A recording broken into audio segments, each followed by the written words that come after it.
खबरों का पंचनामा, हकीकत की पड़ताल राजन पंडित के साथ। सूरज को ढककर जुगनू और निखारा जाएगा।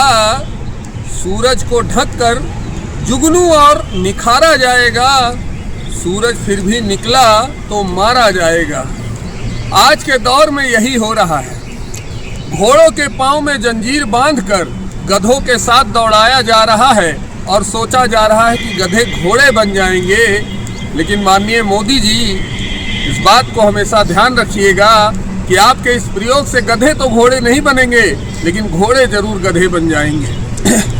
मित्रों, यूजीसी को लेकर वर्तमान समय में हालात यही बन चुके हैं। पूरे देश में विरोध प्रदर्शन के बावजूद भी मोदी जी के कानों पर जूं नहीं रेंग रही है, लेकिन सोशल मीडिया पर कुछ लोग इतना ज्ञान बांट रहे हैं कि क्या कहें।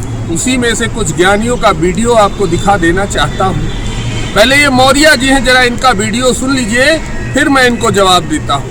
कल तक जो लोग टीवी, स्टूडियो और यूट्यूब कैमरों के सामने खड़े होकर बटोगे तो कटोगे, हिंदू खतरे में है, एक रहेंगे तो सेफ रहेंगे के नारे लगा रहे थे, आज वही लोग यूजीसी एक्ट 2026 का विरोध करते दिखाई दे रहे हैं। तमाम सारे पत्रकार, इन चेहरों को देखिए, एक एक की हवा टाइट करूंगा आज कि किस तरीके से आपको बेवकूफ बनाते हैं। वजह कोई रहस्य नहीं है। सरकार ने साफ कह दिया है कि अब कॉलेज, यूनिवर्सिटी, हॉस्टल और क्लासरूम में एससी, एसटी, ओबीसी, ईडब्ल्यूएस और दिव्यांग छात्रों के साथ भेदभाव अपराध माना जाएगा। सभी वर्गों को लिया गया है और अब बस यही से तथाकथित न्यूट्रल पत्रकारों की बेचैनी शुरू हो गई। यूजीसी की आधिकारिक रिपोर्ट बताती है कि उच्च शिक्षण संस्थानों में जातिगत शिकायतें 116% बढ़ गई हैं।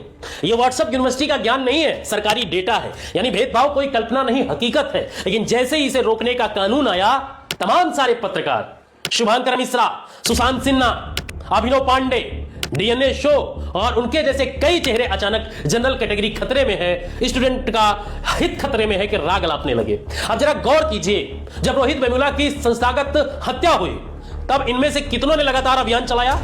यूपी में ओबीसी शिक्षक भर्ती घोटाले पर कितने प्राइम टाइम किया? किसने किया?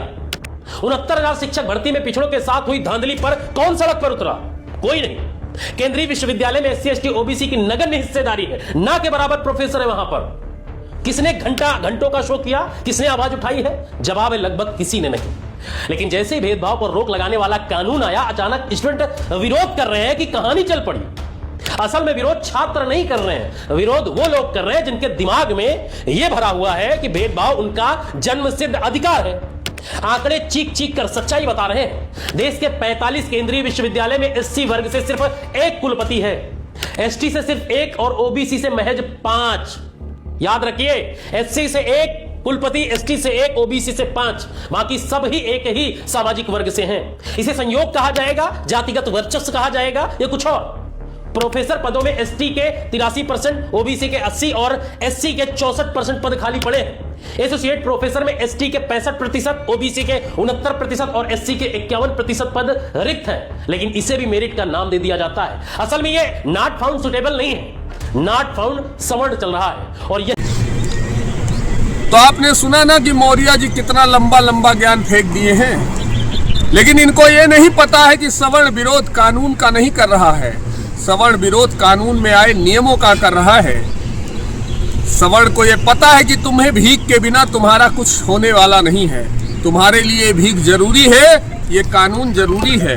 ठीक है, ये कानून बने, लेकिन इसमें यह प्रावधान जरूर आवे कि अगर आपने गलत आरोप लगाया है, झूठा दोष लगाने का प्रयास किया है, तो आपको भी जेल जाना पड़े। विरोध सिर्फ इस बात का सवर्ण कर रहा है।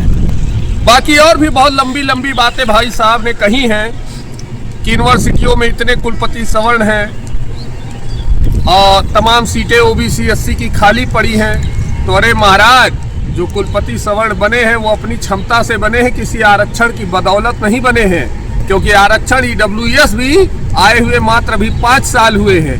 जो सीटें ओबीसी, एससी की खाली है, जिनकी बात कर रहे हो, -40 कर तो दिया गया। अब भी अगर आप अपनी सीटों को भर ना पाओ, पढ़ने में इतने मंदबुद्धि हो, तो फिर उसमें दोष सवर्ण समाज का नहीं है। सवर्ण समाज 1989 से लगातार जाने कितने आरक्षण आते गए, कभी सवर्ण समाज ने विरोध नहीं किया है। फिर भी अगर आप आज सक्षम नहीं हो पा रहे हो तो सवर्ण को दोष क्यों दे रहे हो?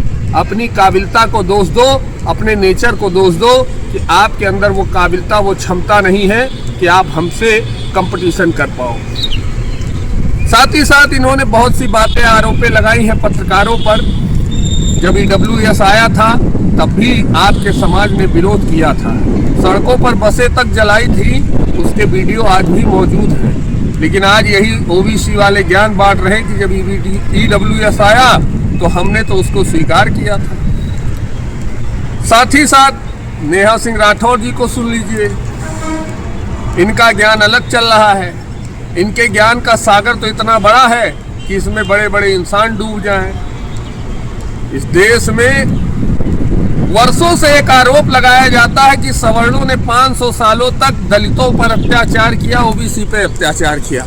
मुझे एक बात नहीं समझ में आती है कि जो देश आज़ादी के पहले 1000 वर्षों तक किसी दूसरे लोगों का गुलाम था, कभी मुगलों का गुलाम था, कभी अफगानियों का गुलाम था, फिर अंग्रेजों का गुलाम था, तो सवर्णों ने कब अत्याचार कर दिया दलितों पर? आज़ादी के बाद से तो संविधान आ गया, बाबा साहब भीमराव अंबेडकर जी द्वारा बनाया गया। तो आखिर सवर्णों ने अत्याचार कब कर दिया? जब देश गुलाम था, यहाँ शासक कोई दूसरा था, तो अत्याचार जिसने किया वो जाने। छोटी छोटी बातों का उदाहरण देते हैं। रोहित वेमुला के केस को लेकर दुनिया भर की गाथा गाई जाती है। कहीं मटके में पानी पूरे भारत में किसी एक व्यक्ति ने दलित को नहीं पीने दिया तो उसकी गाथा गाई जाती है, लेकिन इसकी गाथा कोई नहीं गाता है कि बनारस हिंदू विश्वविद्यालय जैसा विश्वविद्यालय बनाने वाला एक पंडित, उसने कभी मना नहीं किया कि इस विश्वविद्यालय में OBC नहीं पढ़ेगा, SC नहीं पढ़ेगा, शूद्र नहीं पढ़ेगा। उसी यूनिवर्सिटी से पढ़कर आज आप भी खुद को बहुत बड़े ज्ञानी, पंडित और PhD वाला समझते हो। ऐसे ज़्यादातर यूनिवर्सिटियों को सवर्ण समाज के लोगों ने बनाया है, लेकिन पढ़ तो आप भी रहे हो ना। इसकी गाथा कोई नहीं गाता है। आज मोदी जी के ऊपर अगर 2 शब्द कोई उल्टा बोल दे रहा है सवर्ण समाज, तो ज्ञानी महाराज लोग ज्ञानी बांट रहे हैं, ज्ञान बांट रहे हैं फेसबुक पर, यूट्यूब पर, सोशल मीडिया पर। लेकिन उनसे कोई पूछे कि मोदी जी को प्रधानमंत्री बनाया किसने था? पहली बार जब वो गुजरात के मुख्यमंत्री बने थे, तब एक पंडित अटल बिहारी वाजपेयी ने उन्हें मुख्यमंत्री बनाया था। ये नहीं सोचा था कि ये पिछड़े समाज का व्यक्ति है, इसको नहीं बनाना चाहिए, ये भेदभाव नहीं किया था। जब प्रधानमंत्री बनने की बारी आई थी नरेंद्र मोदी की, तब इस BJP का राष्ट्रीय अध्यक्ष सवर्ण समाज से आता था, माननीय राजनाथ सिंह। उन्होंने ये नहीं सोचा था कि हमें भेदभाव करना है, ये OBC समाज का लड़का है, इसको हम क्यों प्रधानमंत्री बनाएंगे। उन्होंने सिर पर बिठाया नरेंद्र मोदी को और इस देश का प्रधानमंत्री बनाया। इस हक से आज हम प्रधानमंत्री मोदी से सवाल कर रहे हैं। एक और सवाल उठ रहा है सोशल मीडिया पर, लगातार विरोधी बहुत मजा ले रहे हैं। एक बात चीज के लिए तो धन्यवाद देना चाहूंगा नरेंद्र मोदी को कि माननीय मोदी जी ने, हमारे प्रधानमंत्री जी ने सवर्णों को एक साथ कर दिया, जो कि पिछले 50 वर्षों में कोई नहीं कर पाया। पहली बार ऐसा हुआ है कि इस देश का सवर्ण समाज एक साथ आया है। अब विरोधियों को ये बात चुभ रही है, वो मजा ले रहे हैं। वो लिख रहे हैं हमारे पोस्ट पर आकर कि खिसियान बिलरिया खंभा नोचे। एक समाजवादी पार्टी के हमारे मित्र हैं, ब्राह्मण ही हैं, उन्होंने लिखा कि खिसियान बिलरिया खंभा नोचे। अरे महाराज, सबसे बड़े खिसियान तो आप हो। सूप बोले तो बोले, चलनियों बोले। तुम्हारा नेता, तुम्हारा राष्ट्रीय अध्यक्ष खुलेआम मंच से कहता है कि ये PDA समाज की पार्टी है, और फिर भी तुम वही लड़चटाई कर रहे हो, फिर भी तुम वही जुटे हुए हो कड़ुआ तेल लेकर, और सवाल हमसे कर रहे हो कि खिसियान बिलरिया खंभा नोचे। जिन लोगों के मन में यह शंका है कि आखिर सवर्ण समाज जाएगा तो कहां जाएगा भाजपा को छोड़कर, उनको मैं एक जवाब और दे देना चाहता हूं कि भारतीय जनता पार्टी किसी की बपौती नहीं है, न नरेंद्र मोदी की, न मोहन भागवत की, न योगी की, किसी भी व्यक्ति की बपौती नहीं है भारतीय जनता पार्टी।